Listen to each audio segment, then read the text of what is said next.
आपके ज़रिए सुनने को मिला और देखा भी हमने क्लिपिंग पे, इस ढंग से ऐसा प्रदर्शन यहाँ पे हुआ। पार्टी इसका मंथन यहाँ पे करेगी क्यों कांग्रेस एक विशाल समुद्र है, इसमें कई कार्यकर्ता हैं, हज़ारों की तादाद में है। और कौन सा कार्यकर्ता को किस ढंग से ठेस लगी, उन्होंने इस बयान को किस ढंग से नोटिस में ले लिया, क्या गुस्सा था, क्या यही एक अल्टरनेटिव था या कोई और अल्टरनेटिव था? क्या आपको भी ठेस लगी है कि गुलाम नबी आज़ाद जी ने यहाँ पर अपने देश के प्रधानमंत्री की तारीफ की? जहाँ पे आज़ाद साहब का सवाल है, वो बड़े दिग्गज नेता है पूरे हिंदुस्तान में। उन्होंने जम्मू कश्मीर में अपना एक रोल अदा किया है और पार्लियामेंट में जाके एक अहम भूमिका निभाई है।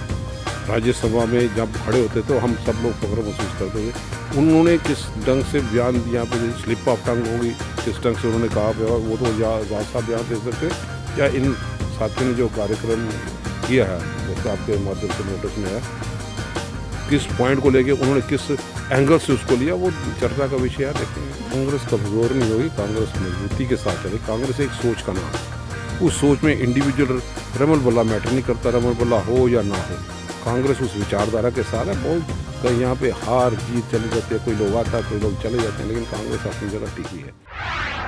स्वागत है आपका स्पिरिट न्यूज़ में और मैं हूँ वंदना मलकाई। कांग्रेस ही कांग्रेस के खिलाफ हुई। आज आपने देखा कि किस तरह से यहाँ पर एक बड़ा प्रदर्शन कांग्रेस के कार्यकर्ताओं के द्वारा कि आखिर जो वरिष्ठ नेता गुलाम नबी आज़ाद हैं, जो फॉर्मर सीएम भी हैं, उन्होंने आखिर देश के प्रधानमंत्री की तारीफ़ क्यों कर दी। तो चलिए इस बात पर हम बातचीत करते हैं। हमारे साथ मौजूद है सीनियर लीडर रमन बल्ला जी, इनसे बातचीत करते हैं। कांग्रेस के वरिष्ठ नेता हैं, तो इनका भी हम रिएक्शन ले लेते हैं। जी सर, क्या कहेंगे जिस तरह से आज आपके कार्यकर्ताओं के द्वारा एक प्रदर्शन को किया गया कांग्रेस के ही खिलाफ, इस पर आप क्या कहेंगे? आपके ज़रिए सुनने को मिला और देखा भी हमने क्लिपिंग पे, इस ढंग से ऐसा प्रदर्शन यहाँ पे हुआ। पार्टी इसका मंथन यहाँ पे करेगी क्यों कांग्रेस एक विशाल समुद्र है, इसमें कई कार्यकर्ता हैं, हज़ारों की तादाद में है। और कौन सा कार्यकर्ता को किस ढंग से ठेस लगी, उन्होंने इस बयान को किस ढंग से नोटिस में ले लिया, क्या गुस्सा था, क्या यही एक अल्टरनेटिव था या कोई और अल्टरनेटिव था, ये चर्चा का विषय ज़रूर है। और मंथन करेंगे, पार्टी की लीडरशिप को अवगत करवाया जाएगा ताकि अच्छे ढंग से इसकी मॉनिटरिंग। सर, आपने कहा किस कार्यकर्ता को किस तरह से ठेस लगती है, क्या आपको भी ठेस लगी है कि गुलाम नबी आज़ाद जी ने यहाँ पर अपने देश के प्रधानमंत्री की तारीफ की? विपक्षी दल कांग्रेस के अगर नीतियों की बात करें तो बीजेपी के साथ बिल्कुल नहीं मिलती और उन्हीं की तारीफ कर दी। ऐसा नहीं, जहाँ पे आज़ाद साहब का सवाल है, वो बड़े दिग्गज नेता है पूरे हिंदुस्तान में। उन्होंने जम्मू कश्मीर में अपना एक रोल अदा किया है और पार्लियामेंट में जाके एक अहम भूमिका निभाई है।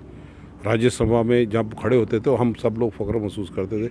उन्होंने किस ढंग से बयान यहाँ पे दे दिया, लेकिन जम्मू कश्मीर का अवाम तो सोचता है कि हम डीजी से एक स्पाई के लेवल पे आए। गवर्नर देखा करता था, लेफ्टिनेंट गवर्नर के बताया था आगे, स्टेट के मालिक थे, आज यूटी में तब्दील हो गए। तो ये कई चीज़ें हैं जो जम्मू कश्मीर के अवाम को दुख पहुँचा है उस कार्य प्रणाली के माध्यम से कि रोज़गार कहीं नहीं, और हमारा सब इकनॉमिकली हम लोग सब पीछे चले गए।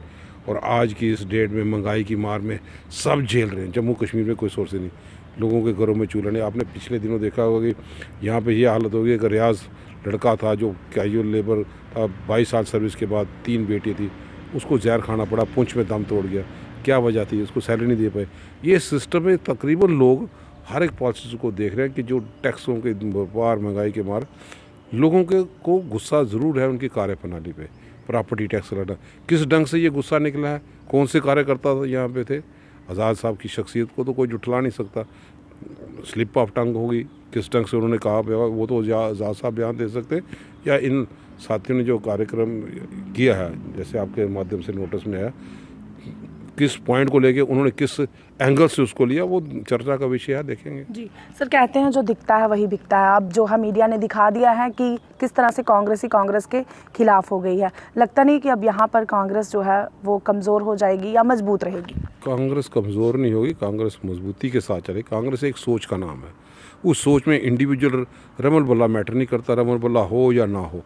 कांग्रेस उस विचारधारा के साथ है। बहुत कहीं यहाँ पे हार जीत चली रहती है, कोई लोग आता है, कोई लोग चले जाते हैं, लेकिन कांग्रेस अपनी जगह टिकी है।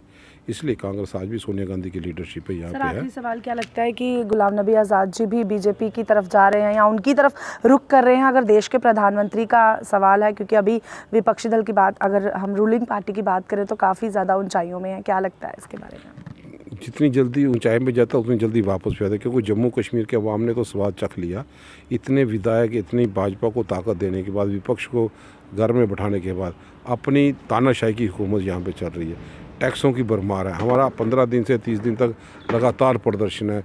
कल भी गैस में कीमतों में बढ़ोतरी होगी और रोकथाम लेने का नाम नहीं लेती।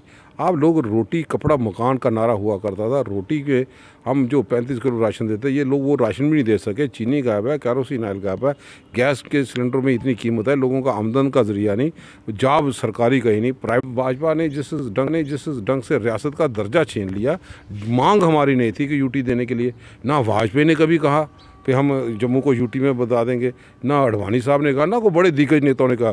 तो जो मांग नहीं थी उस पर हमारे हमें डिग्रेड कर दिया। और उसमें जम्मू कश्मीर का आवाम को कहीं ना कहीं गुस्सा ज़रूर है कि हमें रियासत का दर्जा वापस देने के बजाय डिले टैक्टिक्स पे आज कर देंगे, कल कर देंगे, लोगों को गुमराह करने की राजनीति। तो इस पॉइंट को लेके शायद लोगों में गुस्सा था। किस कार्यकर्ता ने किस ढंग से बयान यहाँ पे लिया, ये ज़रूर इसको देखा जाएगा, संज्ञान लिया जाएगा। जी, बहुत बहुत धन्यवाद। तो मैं आपको बता दूं कि ये पहली बार हुआ है कि गुलाम नबी आज़ाद के खिलाफ यहाँ पर प्रदर्शन कांग्रेस के कार्यकर्ताओं के द्वारा, और वहीं रमन बल्ला जी ने हिचकिचाते हुए पूरी तरह से बात तो नहीं की। आपने सुना किस तरह से कहीं ना कहीं ठेस इनको भी है, लेकिन इन्होंने ये नहीं कहा कि गुलाम नबी आज़ाद जी ने गलत कहा। इन्होंने सीधे तौर पर ये कह दिया कि भाजपा ने भी इंदिरा गांधी जी की तारीफ़ की थी, दुर्गा का अवतार कहा था। तो अगर वहीं गुलाम नबी आज़ाद ने यहाँ पर तारीफ़ कर दी है देश के प्रधानमंत्री की, तो कोई बड़ी बात नहीं है। हालांकि अभी इन्होंने ये खामियां जो हैं वो भी गिनवा दी हैं कि किस तरह से जम्मू कश्मीर को घाटा हुआ है। जम्मू कश्मीर को धारा 370 खत्म होने के बाद, साथ ही साथ यूटी बनने के बाद किस तरह से जम्मू कश्मीर में जो है यहाँ पर क्या कुछ लागू किया गया है। और साथ ही साथ इन्होंने ये भी कह दिया, यानी ना तो इन्होंने उनकी तारीफ़ की है, ना ही इनकी खामी निकाली है। लेकिन आप ज़रूर कमेंट बॉक्स में कमेंट कर बताएं कि आखिर क्या गुलाम नबी आज़ाद जी भी बीजेपी की तरफ रुख कर रहे हैं। यहाँ पर एक बड़ा सवाल, क्योंकि अगर तारीफ़ की है तो क्या वो भी उस तरफ जा रहे हैं, क्योंकि कांग्रेस के कार्यकर्ताओं के द्वारा, वो भी युवा नेताओं के द्वारा यहाँ पर बड़े प्रदर्शन का करना काफ़ी बड़ी बात सामने आ रही है। तो आप ऐसे ही अपडेट के लिए जुड़े रहें स्प्रिट न्यूज़ के साथ। तब तक के लिए मुझे वंदना मलकाइन को दीजिए इजाज़त।